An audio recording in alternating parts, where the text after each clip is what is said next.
The thing about galactic civilization, the real backbone of it, the piece that kept 1,000 species from tearing each other apart over trade disputes and territorial claims, wasn't diplomacy. It wasn't the treaties, the councils, or the carefully worded accords that took decades to negotiate. No, the secret sauce that kept the peace was much simpler. Everybody was always watching everybody else. Surveillance technology had reached such a pinnacle of perfection that the very concept of getting away with something had become quaint, a relic of primitive times. Every station, every ship, every commercial hub bristled with quantum-encoded cameras that couldn't be hacked, couldn't be fooled, and couldn't be turned off without triggering about 17 different emergency protocols. Crime hadn't been eliminated, but it had been rendered pointless. Why steal when your face, your DNA signature, and your galactic citizen identification code were being uploaded to enforcement databases before you even finished pocketing the goods? The galactic community had, in essence, solved violence through the simple expedient of making privacy extinct. Murder rates across council space had dropped to nearly zero. Not because sentient beings had suddenly evolved beyond their baser instincts, but because killing someone in full view of 47 different camera angles with 8 different spectral ranges seemed rather counterproductive. Even the most rage-filled Vorthak, a species known for their tempers and their excessive number of stabbing appendages, would pause mid-lunge when they remembered the cameras. It was beautiful, really. Sterile and dystopian if you thought about it too hard, but beautiful. The mining station designated as Outpost Tertius 9 was no exception to this rule. Perched on the edge of a mineral-rich asteroid belt in a thoroughly unremarkable system, it housed a crew of 47 beings who processed rare Earth elements and tried not to go insane from boredom. The station was so covered in surveillance equipment that the running joke among the crew was that the cameras had cameras. Every corridor, every room, every airlock was monitored, recorded, and backed up to 3 separate data centers across 2 star systems, which made it the perfect target, according to Captain Vrex of the pirate vessel Nebula's Fang. The organics always trust their technology too much, Vrex had explained to his crew, mandibles clicking with satisfaction. A Karvesh of impressive size, his exoskeleton bore the scars of a dozen enforcement encounters he'd somehow survived. They see the cameras, they feel safe. They forget that technology breaks. Everything breaks eventually. His crew consisted of 4 other individuals, each selected for their particular skills and their complete lack of moral framework. There was Doc, a Hanarian, whose 4 arms could crack encryption as easily as they could crack skulls.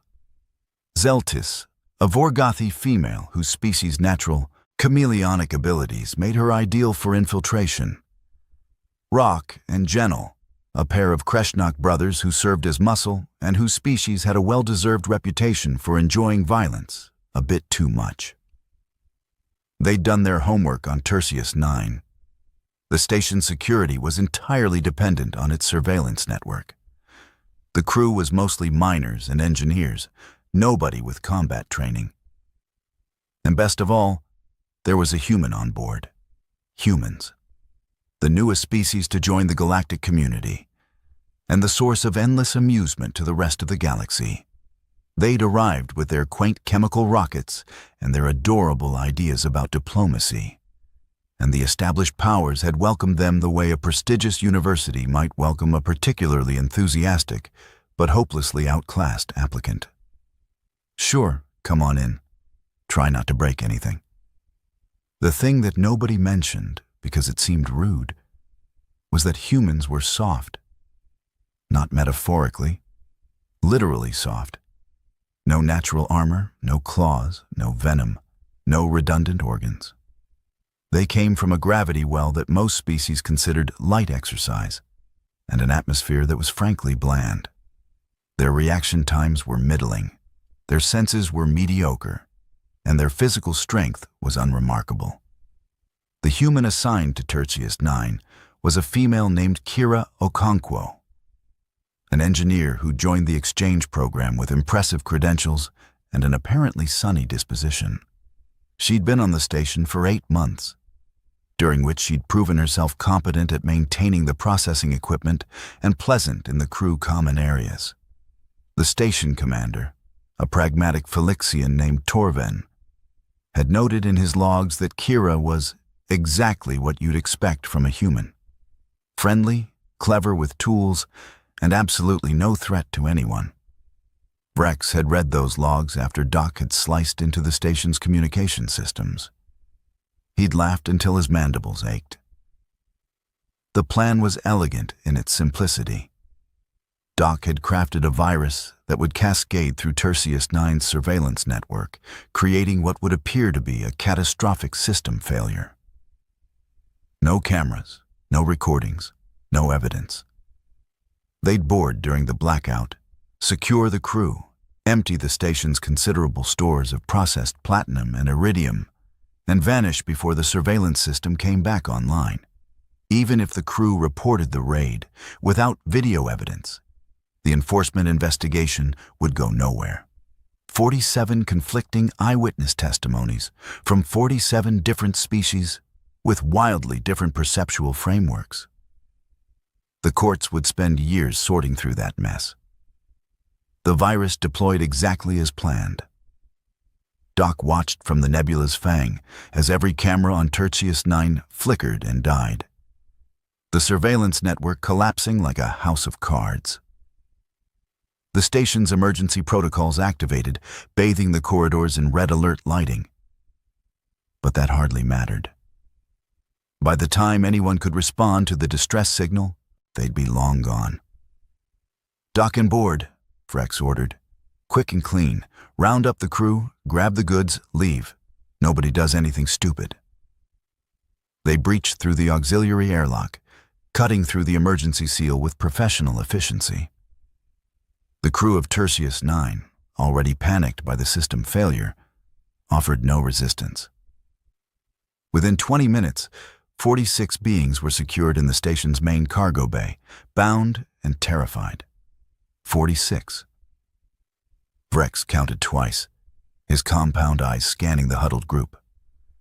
The manifest listed 47 crew members. Torven, the station commander, managed to maintain some dignity despite his restraints. The human? Kira. She was in the lower engineering section when you breached.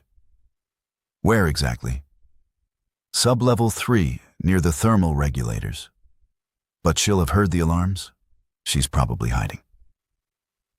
Vrex clicked his mandibles in what might have been amusement. One human, hiding somewhere in this station? He turned to his crew. "Rock, Genel, go find our missing engineer. Try not to damage her. Humans are fragile." The Kreshnak brothers grinned, an expression that involved far too many teeth, and headed for the lower levels.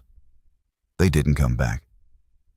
After 30 minutes, Vrex's communication implant crackled. "Rock, report." Silence. "Genel?" More silence. Zeltis, who'd been inventorying the processed minerals, looked up. Could they have gotten lost? In a station this size? Unlikely. Vrex's mandibles twitched with irritation. "Doc, access the station's internal schematics. Map the most likely locations for a human to hide." "Already on it, Captain. But without the cameras..." Doc's multiple hands danced across his portable terminal. "There. Sub-level 3 has extensive service tunnels for maintenance access. She's probably in there. It's a maze, though." "Wonderful." Vrex gestured to Zeltis. "Go find those idiots and the human. Quickly." Zeltis activated her chameleonic skin and disappeared into the chromatic wash of the alarm lighting, heading toward the lower levels. She found Rock in a service corridor near the thermal regulators. Or rather, she found what was left of him. The Kreshnak's body was wedged into a ventilation shaft, and from the way his neck was bent, he'd been shoved there with considerable force. His weapon was missing. There was no blood, no signs of struggle, just a body tucked away where nobody would casually find it. Zeltis felt something unfamiliar crawl up her spine. Fear. She'd been on dozens of raids, faced enforcement squadrons, survived void exposure. But this was different. This was wrong. "Captain," she subvocalized into her comm, "Rock is dead. Genel is missing. I think we need to abort." Vrex's response was immediate. "Dead? How?" "Looks like blunt force trauma. Neck broken. I don't..." The lights in the corridor went out. Not the alarm lights. Those were on emergency power. The work lights that Zeltis had activated to search the area. They simply died, plunging the corridor into the red-tinted darkness of the emergency system. Zeltis's species had excellent night vision. But in that moment, she wished she didn't. Because in the red glow, she saw something move at the far end of the corridor.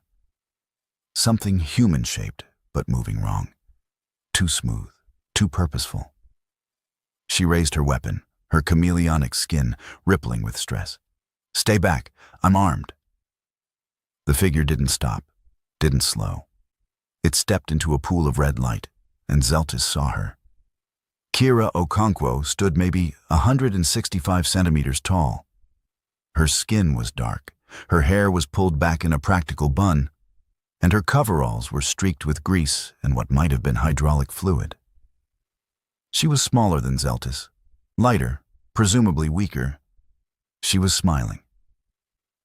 "You should leave now," Kira said, her voice conversational, almost friendly. "Take your captain, take your ship, and go." Zeltis fired. The plasma bolt should have taken the human in the chest, should have. But Kira moved, not with supernatural speed, but with absolute certainty, and the bolt splashed against the corridor wall, scorching metal. Before Zeltis could fire again, before she could activate her combat protocols or call for help, the human closed the distance. Kira's hand found Zeltis's weapon arm, twisted with leverage that seemed impossible from her frame, and the gun clattered away. A moment later, Zeltis was on the ground, her carotid artery compressed by an arm that felt like it was made of cables rather than muscle. The last thing she heard before unconsciousness took her was Kira's voice, still pleasant, still friendly. "I warned you." Up in the main cargo bay, Vrex was experiencing what his species would call a crisis of confidence. 3 of his crew gone, the human still at large. The confined crew members were watching him with expressions ranging from terror to what might have been grim satisfaction. Doc's hands flew across his terminal. "Captain, I'm picking up movement in the lower levels. Lots of it. Could be the human, could be Zeltis returning," Vrex finished. "Or could be the human has armed herself with our weapons. With respect, Captain, perhaps we should cut our losses. We can still..." "No." Vrex's mandibles snapped together with finality. "We are not being driven off by one human. We find her, we neutralize her, we complete the mission." Commander Torvin, from his position among the bound crew, spoke up. "You really should listen to your tech specialist. Kira's not typical. She's a human, an engineer. What could she possibly..." "She's a human engineer who grew up in Lagos," Torvin interrupted. "Do you know what Lagos is? Of course you don't. Let me educate you. Lagos is a city of 25 million humans, with infrastructure that barely functions and crime rates that would make a Kreshnak war clan blanch. Kira survived that, thrived in it, got her engineering degree while working 3 jobs in neighborhoods where people disappeared regularly. She told me once that the trick to survival wasn't being the strongest or the fastest. It was being willing to do what needed to be done without hesitation. Vrex stared at the Felixian. You're trying to frighten me with a human's resume? I'm trying to give you context. Your species evolved with shells, with natural armor. You've never had to learn what humans learned on their world. You've never had to be soft and survive anyway. Enough. Vrex turned to Doc. You're with me. We're ending this. They descended into the lower levels, weapons at ready, every sense alert. The station's emergency lighting gave everything a hellish cast. The thermal regulators hummed around them, creating a symphony of mechanical noise that masked footsteps and breath. They found Genel in the processing chamber, where the station refined its ore. The Kreshnak's body was draped over one of the large conveyor mechanisms, his armor cracked open. Near him lay several improvised weapons, a plasma cutter, an industrial bolt gun, a length of reinforced cable. Doc's voice was barely a whisper. Captain, we need to go. Now. That human, she's been using the station's equipment. She's turned the entire lower level into a trap. Kira finished, stepping out from behind a processing column. She held Zeltis's plasma pistol in one hand and what looked like a welding torch in the other. Her coveralls were now definitely stained with blood, not her own. Which you just walked into. Vrex raised his weapon, but his hands were shaking. You're cornered. We have the high ground. We have the crew. You have nothing. Kira interrupted. Your virus killed the cameras. That was clever. But you know what cameras do? They record. They witness. They provide accountability. She took a step forward. Do you know what happens when humans don't have witnesses? Doc fired. His shot went wide, not because his aim was off, but because Kira had already moved, circling to their flank with a grace that belied her species' reputation for clumsiness. She fired the plasma pistol, not at them, but at a coolant line above their heads. Supercooled liquid nitrogen sprayed across the chamber, and in the chaos, she vanished into the machinery. Find her! Vrex shouted, but his voice carried a note of panic he'd never heard in himself before. They split up, which was, in retrospect, the last mistake they would make. Doc found himself in a narrow corridor between two massive ore processors. The machines vibrated with enough force to make his exoskeleton ache.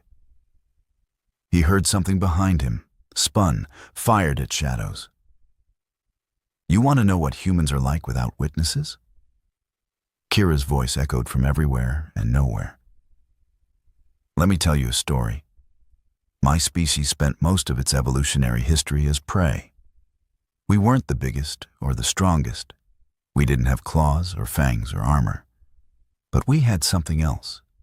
We had endurance, persistence, and we had a willingness to use tools. Doc fired again, his four arms working frantically to cover all angles. You're trying to intimidate me with anthropology? I'm trying to educate you. See, when you grow up on Earth, especially in places like Lagos, you learn something important. You learn that nice is a choice. Civilization is a choice. Mercy is a choice. And when people take those choices away... She stepped out from behind an ore processor, and in the red light, her smile was terrible. We remember what we were before we chose to be nice. Doc never got to fire his weapon. The industrial bolt gun she'd modified punched through his exoskeleton like tissue paper, and his last thought was that he'd been absolutely right. Technology did break. Everything broke eventually. Vrex found himself alone in the thermal regulation chamber, surrounded by the bodies of his crew. His weapon was raised, his compound eyes scanning every shadow. But he already knew the truth. He'd lost. lost to a single human who turned his own plan against him. "You can't kill me," he called out, trying to keep his voice steady. "Even without cameras, the crew saw us. They know what we look like. You kill me, enforcement will hunt you down." "Will they?" Kira emerged from the darkness, moving slowly now, deliberately. She'd set down the weapons. Her hands were empty. "Tell me, Captain Vrex, what will they find here?" The surveillance system failed, catastrophically. By the time it comes back online, what story will the physical evidence tell? Vrex's mandibles clicked nervously. The crew will testify. Will they? They'll testify that pirates boarded the station, that your crew secured them in the cargo bay, and then nothing. They'll say they heard sounds from the lower levels, screams maybe, weapons fire. And hours later, when I let them out, they'll find nothing but an empty station and missing pirates. No bodies, no evidence. Just an engineering section that suffered some unfortunate equipment malfunctions during the raid. You're bluffing. You can't hide 4 bodies. Can't I?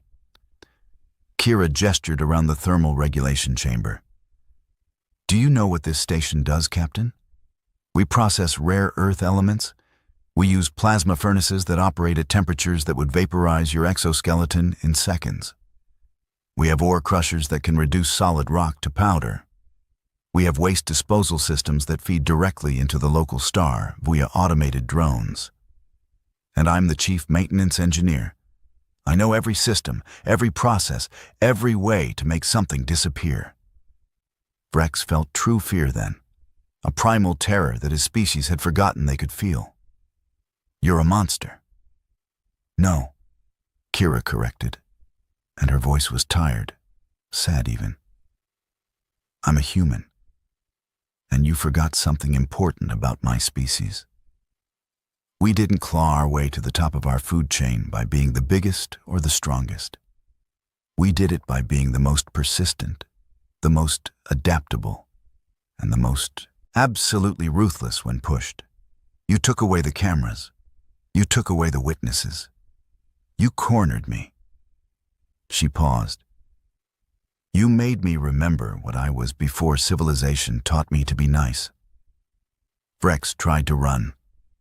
He actually made it to the corridor before the industrial bolt gun, modified, precise, devastating, caught him in the thorax. He collapsed, ichor pooling beneath him, his compound eyes dimming. Kira stood over him, her expression unreadable. "The cameras will come back online in 3 hours. By then, you and your crew will be gone. The station will be clean. And the story everyone will tell is about the mysterious pirate crew that vanished without a trace. People will speculate. Maybe you fled. Maybe you killed each other. Maybe the void took you." She knelt down, looking into his fading eyes. "But nobody will suspect the friendly human engineer, because that wouldn't make sense. Humans are soft. Everyone knows that." She stood, surveying the chamber with the practiced eye of someone planning a major cleaning operation. "The thing about being underestimated, Captain, is that it gives you room to work." 3 hours later, the surveillance systems came back online across Tertius 9 with a series of harmonious chimes.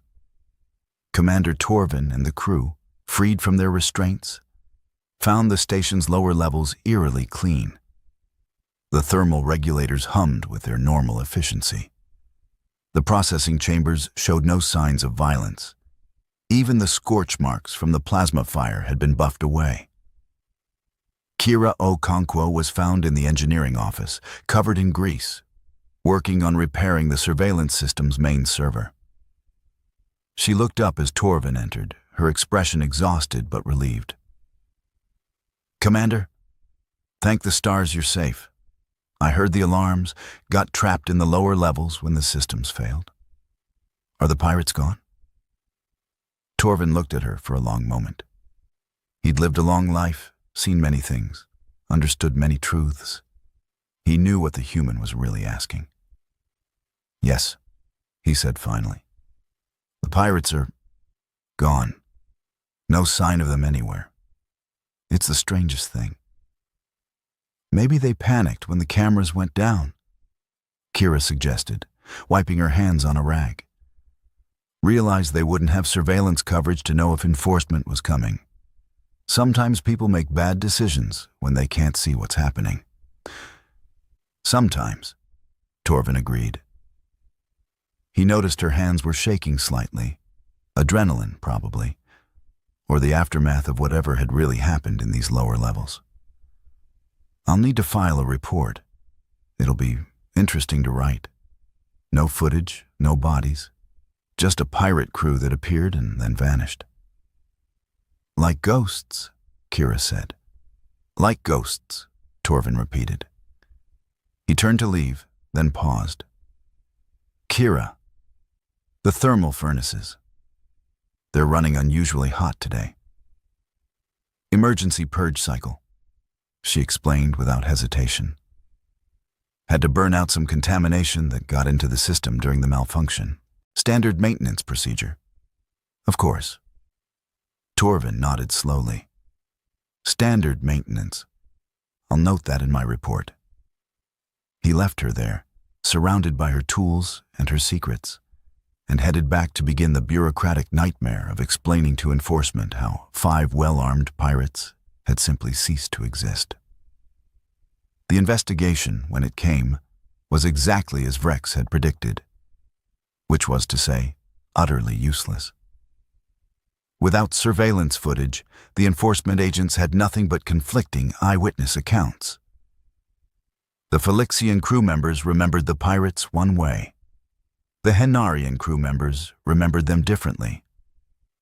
The Vorgothi crew member insisted she'd seen 6 pirates, not 5. Kira's testimony was regarded as particularly unhelpful. She'd been trapped in the lower levels, hadn't seen anything, had heard some sounds but couldn't identify them clearly. She'd spent most of the raid hiding and trying to repair the surveillance system. The enforcement agents marked her down as a non-useful witness and moved on.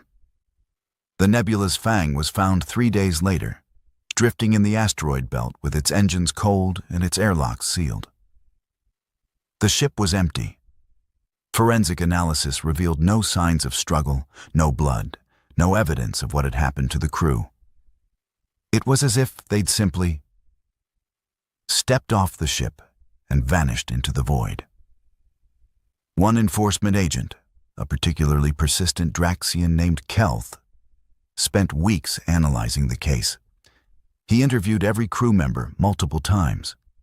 He reviewed what little data could be recovered from the station systems. He even interviewed Kira Okonkwo 3 times, trying to find inconsistencies in her story.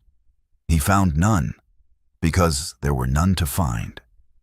In his final report, filed away in enforcement databases where it would gather digital dust, Kelth noted, "The disappearance of Captain Vrex and his crew remains unexplained. However, this agent notes certain inconsistencies in the station's thermal system logs and unusual wear patterns on industrial equipment that suggest intensive use during the surveillance blackout. Recommend further investigation into the activities of human crew member Kira Okonkwo. Note: request denied by Sector Command due to lack of evidence and diplomatic sensitivity regarding human integration." Life on Tertius 9 returned to normal. The surveillance systems were reinforced with additional redundancies. The crew went back to processing minerals and trying not to go insane from boredom. Kira Okonkwo continued her work as chief maintenance engineer, friendly and competent, and absolutely no threat to anyone. Torvin watched her sometimes when she was working in the engineering sections and wondered what it cost to do what she'd done. What it cost to look at industrial equipment and see not tools but weapons. What it cost to smile pleasantly at her crewmates while knowing exactly what she was capable of when the cameras went dark. He never asked. Some questions, were better left unspoken. In the broader galactic community, the incident at Tertius 9 became a minor legend among enforcement circles. The mysterious case of the vanishing pirates. Various theories circulated. Some thought Vrex had faked his death and gone into hiding. Others believed the crew had turned on each other. A few conspiracy theorists suggested the void itself had swallowed them, a phenomenon reported but never confirmed. Nobody suspected the human, because that would be absurd. Humans were soft. Everyone knew that. But among certain circles, the enforcement agents who dealt with the rougher edges of galactic civilization, the station commanders who worked in isolated outposts, the veterans who'd seen enough to know that the universe was stranger than anyone wanted to admit. A new awareness began to percolate. It started as a joke. Don't corner a human when the cameras are off. Shared in bars, in break rooms, in the quiet spaces where people spoke truths they wouldn't say officially. Then it became a warning. Then it became policy. Revised enforcement protocols, distributed quietly to border stations and remote outposts. In event of security incident involving human personnel, maintain surveillance coverage at all costs. Do not allow humans to operate in unmonitored environments during crisis situations. Note: humans have demonstrated unexpected adaptability and resourcefulness when standard safety protocols fail. The bureaucrats who wrote these protocols didn't understand why they were necessary. They just knew that station commanders who'd worked with humans had requested them, and enforcement agents who'd investigated incidents like Tertius 9 had seconded the requests. Kira Okonkwo served out her 3-year assignment on Tertius 9 with distinction. It means she received commendations for her work improving the station's efficiency. She was offered a position at a more prestigious facility closer to core systems. She accepted. On her last day, Torvin walked her to the shuttle bay. They didn't speak much. What was there to say? At the airlock, she paused and turned to him. "Commander, can I ask you something?" "Of course." "Do you think they would have killed us if they'd gotten what they wanted?" Torvin considered the question. "Probably not. Pirates want profit, not murder charges. They would have left us alive to testify." "So, I might have overreacted." There was no humor in her voice, just exhaustion.